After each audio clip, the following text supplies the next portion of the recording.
Here's an example of how a TSB is created.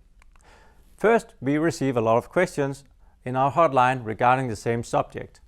In this case, it was on the fault code for the NOx sensor on one of these models. So we needed to find out why do we keep getting questions about this fault code.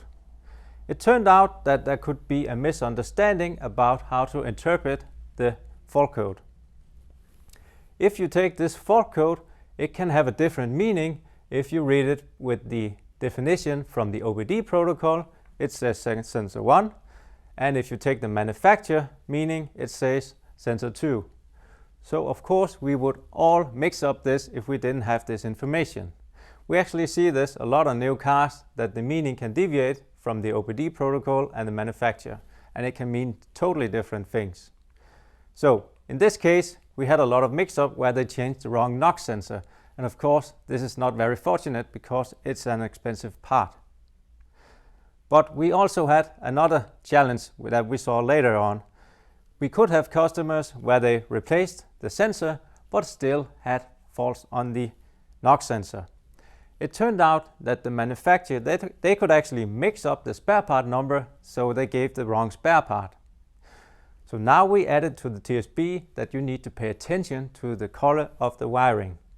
The NOx sensor 1 must be gray and the NOx sensor 2 must be black. So now we have a fault code on the right NOx sensor, but you also need to consider the color on the spare part that you get. When you mix up the two spare parts, the NOx sensor 1 and the NOx sensor 2, the control unit gets the wrong message because they run on the same CAN bus line, and each NOx sensor 1 and NOx sensor 2, they have a different ID. So of course, if the control unit don't receive any ID from NOx sensor 2, but perhaps receive two messages from the NOx sensor 1, it would flag a fault code on the NOx sensor 2. For somehow, if you need further assistance how to measure a NOx sensor, you will always find linked bulletins to our measuring methods where we show you our tips to measure this sensor.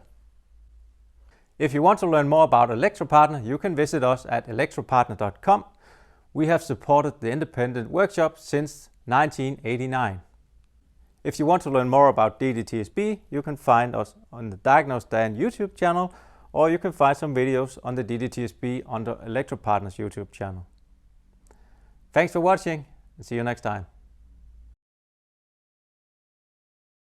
So each sensor they have some sort of identification.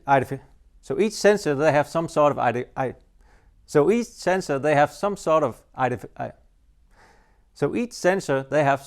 of identification protocol when they talk.